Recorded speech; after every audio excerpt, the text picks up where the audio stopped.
Welcome to the first 2021 edition of RPPV News, bringing you stories from across the Mornington Peninsula. I'm Catie Sharp, and here are our top stories. The brother of a man stabbed to death in Hastings this week has been charged with his murder. 29-year-old Joshua Tovey was found dying of his injuries in Queen Street, Hastings on Monday the 18th.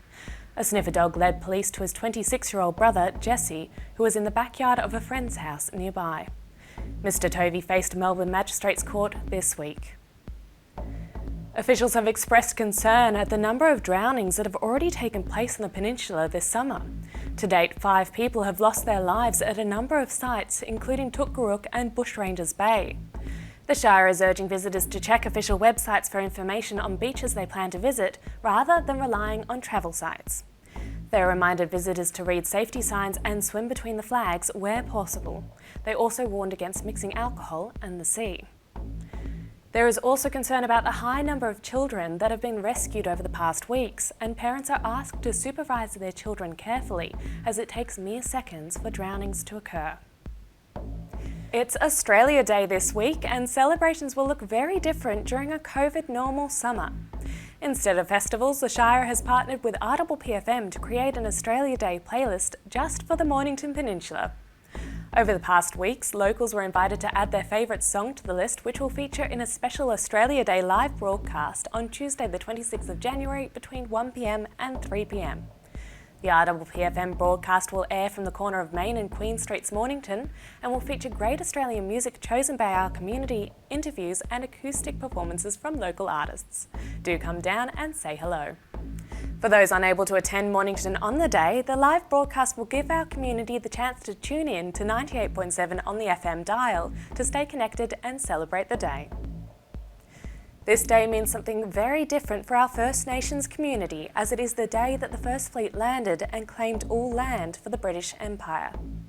Local organisation Will Moraine is partnering with the Village Uniting Church in Mount Eliza for an online Australia-wide prayer service called Changing the Heart.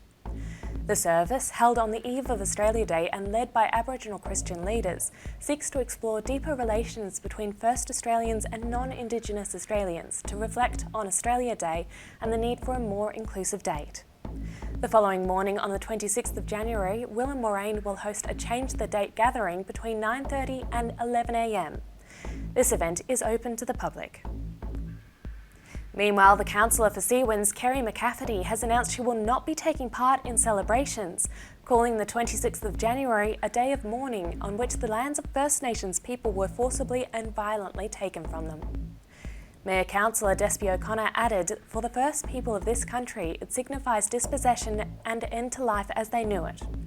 Recognising our shared history requires us to consider the impact this day had and is still having on our fellow Australians." Federal member for Dunkley, Peter Murphy, has reported that the Centrelink and Medicare offices in Mornington have had a second reprieve.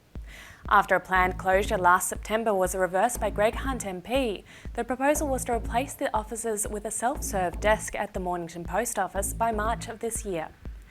Ms Murphy has confirmed that the government has now extended the lease of the centre until September 2021 and that the desk has been decommissioned. This will be welcome news to concerned community members that had denounced the closure of the centre that supports the most vulnerable members of society. The Frankston Football Club has a new leader. David Friend has been announced as the new Dolphins Club president after Peter Getty's tenure ended in December of last year.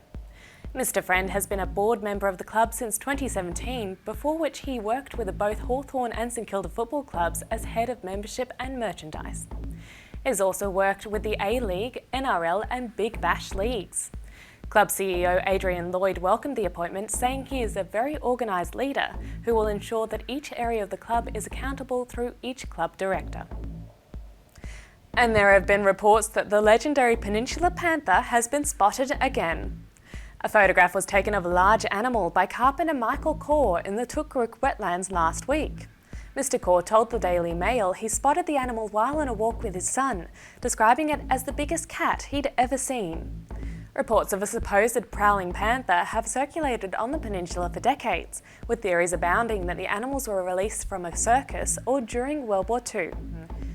Here is the photo. Panther or well-fed kitty? or perhaps even a long-tailed dog. Your thoughts are welcomed. And we go now to Alana with the coming week's weather report. Hello, it's Alana here with your RPPV 7-day weather forecast for the Mornington Peninsula, recording on location down here at Dromana foreshore. Saturday, it's looking like we'll have a sunny top of 25 degrees. You can expect a partly cloudy start to the day though. Heading into Sunday, it's looking like things are warming up. We'll have a top of 30 degrees and mostly sunny conditions throughout the day. On Monday, it's looking like our low of 20 will climb to a hot top of 37 degrees. We can also expect a late cool change in the afternoon.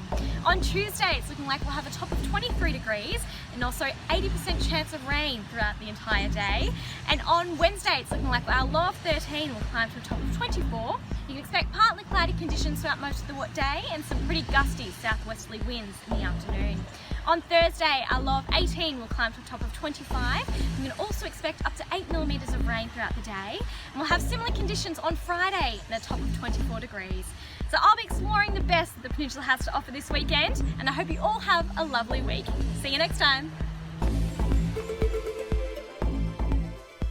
And now to our surfing guru, Muzz, with the surf report. Hey guys, Muzz here with this week's Mornington Peninsula Surf Report.